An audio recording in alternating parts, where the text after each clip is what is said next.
कौन से राज्य में काम कर रहे हो? महाराष्ट्र में ना, इतना मालूम है ना? महाराष्ट्र में कौन सी भाषा बोली जाती है? कौन सी? कौन सी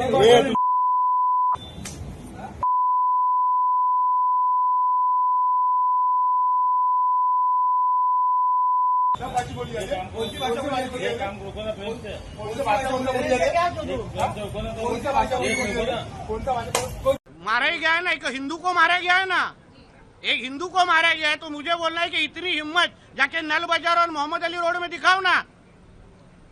वो जो दाढ़ी वाले और गोल टोपी वाले क्या मराठी में बात करते क्या?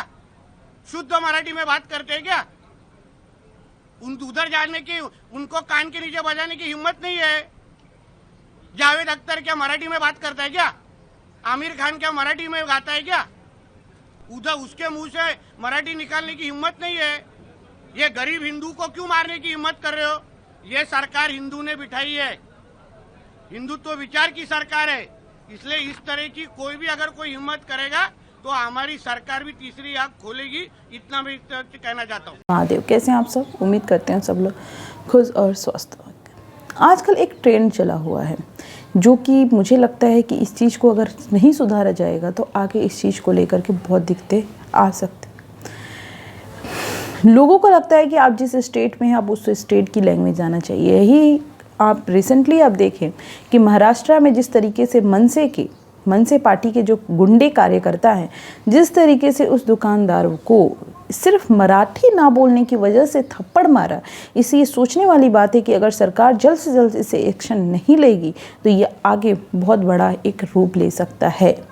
तो जी हाँ, मन से जो जिसके प्रमुख है राज ठाकरे, और आपको ये पता है कि मनसे का ये पहला नहीं है गुंडागर्दी।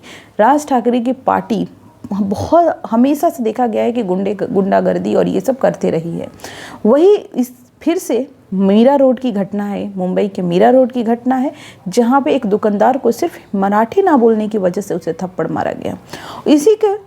इसी के विरोध में बीजेपी के नेता और फडणवीस सरकार के मंत्री नीतीश राणे ने फुल जोर से इसका विरोध करते हुए बोला कि ये सिर्फ एक इंसान पे नहीं बल्कि एक हिंदू ताकत पे ये इस वार किया गया है। जी हाँ, ये उनको कि सिर्फ मराठी ना इस पे मारना ये बताता है कि किस तरीके से हिंदुओं को तोड़ने का कार्य किया जा रहा है। ये उन्होंने बोला है कि इस तरीके की गुंडागर्दी नहीं चलेगी।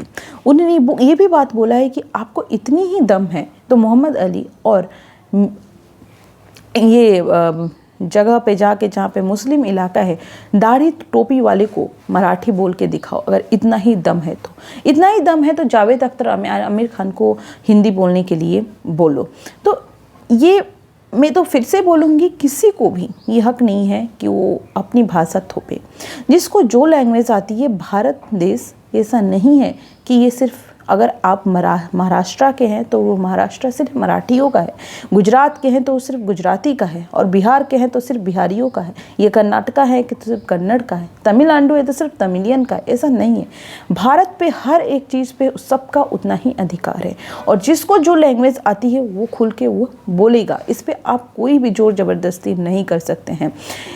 और यही हमारे देश की पहचान है। हमारे देश में हर जगह आप जाएंगे एक नया चीज़ देखने को मिलेगा, और यही एक सुंदरता भी है। इस चीज़ को, भारत की एकता को तोड़ने का जिस तरीके से ये लोग प्रयास करते हैं, उससे मुझे लगता है कि सरकार को इस पे जोर शोर से एक्शन, इस पे कुछ नियम बनाना चाहिए कि आप भाषा के आधार पे किसी को ना पीट सकते हैं, ना इस आधार पे कि आप इस स्टेट के हैं आप इस स्टेट में नहीं आ सकते हैं, या आप इस स्टेट के हैं दूसरे स्टेट में आकर के वहाँ का रोजगार छीन रहे हैं। ये सब जो गंदे सोच वाले लोग हैं उनको ख़त्म करना है। ख़त्म मतलब सोच को ख़त्म करना है। सरकार अगर इस पे एक्शन नहीं लेगी तो मुझे लगता है कि आने वाले दिनों में ये बहुत बड़ा रूप भी ले सकता है। तो जिस तरीके से ये बोला गया, जिस तरीके से ये घटना है, ये पहली बार ये घटना नहीं हुई है। ऐसे आप रिसेंटली आप कर्नाटका में देख सकते थे, हुआ था कुछ दिन पहले तमिलनाडु में, महाराष्ट्र में। ऐसी घटनाएं चलती रहती है। क्यों? क्योंकि सरकार की एक्शन ना लेने की वजह से। ये सिर्फ और सिर्फ अगर हम यही चीज़ें करते रहें कि भाषा के आधार पे हम दूसरों को बांटते रहें, तो हम किस बेसिस पे बोलते हैं कि ये हिंदू एकता हम बनाए रहे हैं? हिंदू एकता का मतलब क्या होता है कि हम हर लोगों की इज्जत करें, हम हर लोगों की जो मिलजुल करके रहें। हम ऐसे नहीं कि हम भाषा के आधार पे बटें, या हम ऐसे नहीं कि स्टेट के अनुसार बटें, हम ऐसे नहीं कि हमारी जो कल्चर है उस हिसाब से बटें। तो अगर ये चीज़ें नहीं रहेगी तो हमें एकता की बात करनी ही नहीं चाहिए।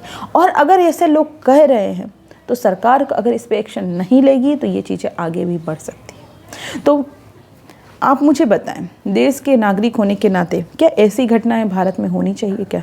मुझे लगता है बिल्कुल नहीं होनी चाहिए। अगर ये घटना होगी तो मुझे लगता है कि हमेशा ये हर स्टेट यही सोचेगा कि हम उस स्टेट में जा रहे हो, उसने मेरे साथ ऐसा किया तो हम भी ऐसे करेंगे। तो क्या ये प्यार और सद्भावना बना रहेगा क्या? मुझे आप कमेंट करके ज़रूर बताएं और अपना विचार बिल्कुल प्रकट करें, क्योंकि जब कोई भी वीडियो बनाता है तो उसमें नेगेटिव और पॉजिटिव पॉइंट होता है। आप उस चीज़ को भी एक्सप्रेस करें। Thank you so much. मिलते हैं नेक्स्ट वीडियो में। अपना बहुत बहुत ख्याल रखें। Thank you.